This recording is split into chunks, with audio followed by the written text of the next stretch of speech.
I used to think melody was the one thing you either had or you didn't. Like some people are just born with good melodic instinct and everyone else is stuck making boring loops forever. That's not true. Melody is a skill, and once you understand a few principles, your melodies get noticeably better almost immediately. So let's get into it. The first thing that separates a good melody from a bad one is repetition with variation. Most beginners think a melody needs to be constantly changing to be interesting. It's actually the opposite. The best melodies repeat an idea, then change it slightly, then repeat it again. Think about almost any pop song you know. The melody usually has a small phrase that comes back over and over with tiny tweaks.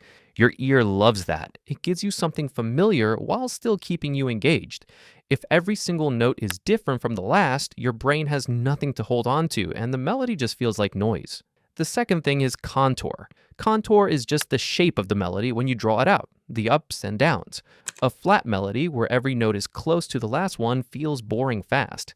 A melody that has clear movement, going up, then coming back down, then maybe jumping somewhere unexpected, feels alive. Try this.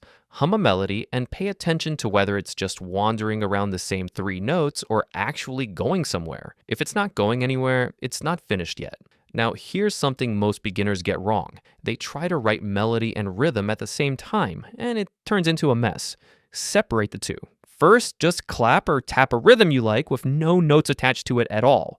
Once that rhythm feels good on its own, then assign notes to it. This works because rhythm is what actually makes a melody feel human. You can play the exact same notes with a different rhythm, and it will feel like a completely different melody. Let's talk about space. This is the one nobody tells you about. The silence between notes is just as important as the notes themselves. Beginners tend to fill every single beat with something because empty space feels uncomfortable. But space is what gives a melody room to breathe and lets the listener actually process what they just heard. Some of the most memorable melodies in music have huge gaps in them. Don't be afraid of that. Another huge one is sticking to the scale, especially when you're starting out. Pick your key, find the notes in that scale, and force yourself to only use those notes for your melody. This removes a massive amount of decision fatigue and almost guarantees that what you play will sound intentional instead of random.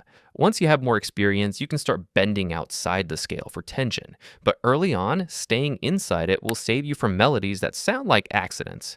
Instead of starting on the instrument, hum or sing the melody with your own voice. Your voice naturally avoids weird, unsingable jumps and tends to create something more emotional because you're not thinking about scales or theory, you're just feeling it.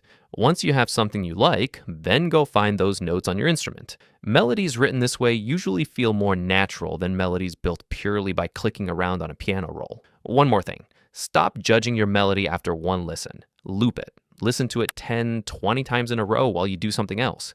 Melodies that seem boring on the first listen sometimes reveal themselves after repetition, and melodies that seem exciting at first sometimes get annoying fast.